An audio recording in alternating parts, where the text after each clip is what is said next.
What's up, everybody? Welcome to another edition of The Opinion. And man, tough one for the Oklahoma Sooners. They lose to West Virginia 23-20. And man, this season for Oklahoma is not what I expected, not what the players expected. I'm sure not Brent Venables expected this. I don't think well, I'm not gonna say anybody, because there were a few people like I guess Stewart and Mandel who said Oklahoma will go 7-5. So they're 5-5. They gotta win. They gotta win the last two for Stewart to actually be correct. So I'm assuming Stewart's out there somewhere, works for the Athletic. I'm assuming he's out there somewhere, probably pulling for Oklahoma to say, "Hey, I told you guys." And there was a few others that did say Oklahoma would probably have a 7-5 year based off of all that they lost. And man, it's definitely turning out, or it's definitely could be. Not saying it will, but it could be trending that direction, because those people look like geniuses right now, because Oklahoma's 5-5, 2-5 in conference. I mean, when's the last time Oklahoma's been 2-5 in conference? So even if they win the last two games, they're not gonna finish with a winning record in conference. They're gonna finish with a 4-5 record, assuming that they could win these last two, which seems to be a tall order in this season. And West Virginia didn't play well, by the way. I mean, I just want you guys to recognize that. I'm pretty sure most of you guys seen the game. West Virginia did not play well. And really, you give West Virginia credit and all that. And, Neal Brown's on the hot seat. And this win, a lot of people don't even think that this even saved Neal Brown's job. A lot of people still think at the end of the year, he's still going to get axed and fired. So that, what does that say about Oklahoma when you can't even beat Oklahoma to save your job? I mean, that tells you how far Oklahoma has fallen, at least for this season. But at the end of the day, Oklahoma beat Oklahoma, like Brent Venables said. And at the end of the day, if you're one of the players on this team, when are you gonna get upset about it? There's talk of guys smiling and laughing when they're walking off the field. I mean, I myself played college sports, and whenever we lost, I never was smiling walking off of the basketball court whenever my team got beat.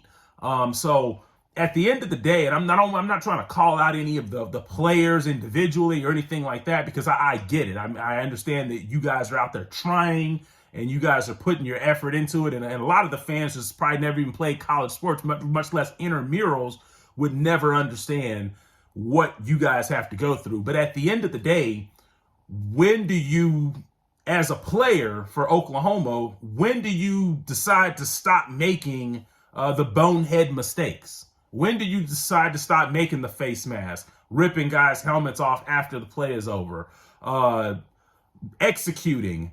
At what point do you decide that you're just going to get it done? Because a lot of times in the interviews, the players say, well, we know what we have to do. Well, let me tell you about that phrase, "we know what we have to do."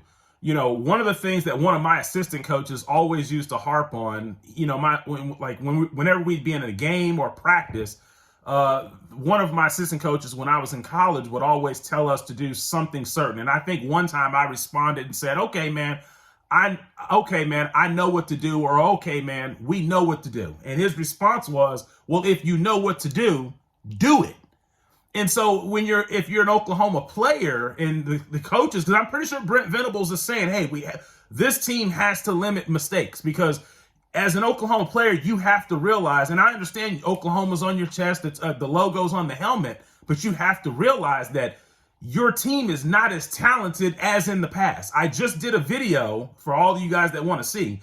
I just did a video prior explaining that this Oklahoma team is not that talented as what many people will lead you to believe. You can't fall for the 4 and 5 star things, because 4 and 5 star, you were based on that in high school, but you're not a 4 and a 5 star in college. Just to give you an example of that, Kendre Miller, one of the best running backs in the Big 12, TCU's running back, over 1,100 yards. He was a 2-star recruit. So that just shows that you have to improve your game once you step on the college level. That 4 and 5 star is just a projection of what people think you can be at the college level, but it's not a projection of what you are unless you become that.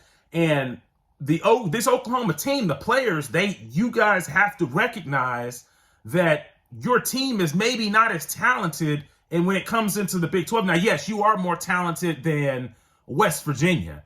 But at the end of the day, you have to develop a mindset that says, hey, we're not as talented. So if we don't do A, B, and C, we're not going to win this game. If we commit too many penalties, we're not going to win this game. If we make too many bonehead mistakes, we're not going to win this game. If we don't catch wide open passes when the opportunity presents itself, we're not going to win this game. If we get momentum and we don't seize on it, we're not going to win this game. If we leave points out there, we're not going to win this game. That's the kind of team you have. You don't have a supreme. You're not Georgia. You are not Alabama. You are not Ohio State. You don't have those type of players at the college level. Maybe at the high school level you did. When all you guys were in high school, you had those players. Or I guess what I'm saying is that when all of you guys were in high school, maybe you and them were equals. But at this moment in time, and it's not a knock on you. Those players are just really good at those schools. It's not a knock on you. It's not saying that you're not good players. So once again, I'm not trying to call out the Oklahoma players or anything like that, because I understand. I played college sports. You are currently playing college sports now.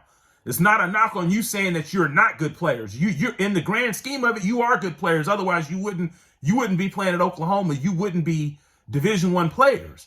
But at the end of the day, you aren't those players that play for Georgia, Ohio State, Alabama, Clemson, and the list goes on. So therefore, you can't make the mistakes that they would be able to make and get away with it and win. It doesn't work that way. So at the end of the day, at what point do you finally just buy into what the coaches are telling you guys in terms of mistakes? Because believe it or not, this Oklahoma team actually has improved in some areas. The defense is now starting to get stops. Are they perfect? No.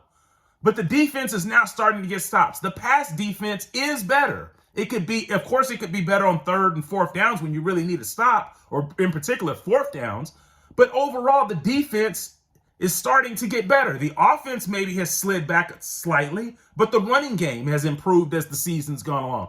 So aspects of this team has gotten better for this team to be able to play complementary football.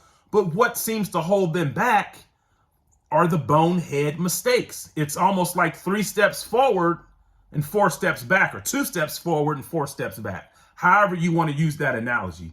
So at the end of the day, for me, if I were just an OU player and talking to OU players, I would at some point have to say, at what point do you focus on doing the little things correct? And at what point, when one of your teammates makes a bonehead play, do you guys jump on them? Do you guys jump their butt for it?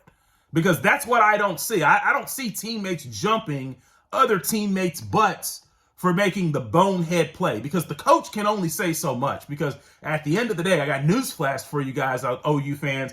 This ain't on the coaches. This is completely on the players. What is a coach to do when the center false starts? When he false starts a snap? What is he to do when a player jumps offside on 4th and 16? What is he to do when your best player, when one of your best offensive players doesn't catch a wide open pass? What is he to do when the quarterback overthrows it over the quarterback, over the receiver's head? What is he to do whenever your defensive end makes a nice play and he face masks on the quarterback? What is Brent Venables supposed to do? You know, I'm pretty sure he preaches it, but at some point the players have to receive it and practice it and then apply it to the game. You know, like it's just like back when I played college ball. Just to give you an example, when I played college ball, at one point, one of the teams that I played for, players were getting wide open shots, and at halftime, the coach said, "Hey, you guys just got to step up and make those shots. You just got to step up and make those shots." And players did. Players did. From that standpoint on, we stopped making excuses and just started doing.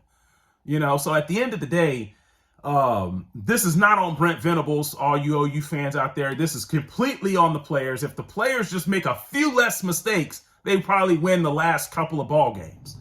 So it's almost like this team can't do 2 things at one time. I don't know what it is, but at the end of the day, I'm the type of person, I'm never going to give the head coach a lot of flack in the first year. I didn't give Sarkisian a lot of flack the first year. I am going to give Sarkisian some flack now. I have another video coming out on that, so be tuned in for that. But I'm not going to give Coach Venables a lot of flack the first year because I understand that he's dealing with a lot of things, and these bonehead mistakes are kind of something that was lingering in the program from the last regime. And sometimes I know we live in a right now mentality, an instant gratification, but everything ain't instant gratification, people. Everything ain't instant gratification. So if I was just the OU players, just a message to you guys is, man, just keep on working, but start jumping each other's butts about that. That's the only way. That's the only way you're going to get better at that, is the teammates are going to have to start getting on others when they make the bonehead mistakes. That's the only way it's going to work. So once again, if you know what to do, do it. And I'm out.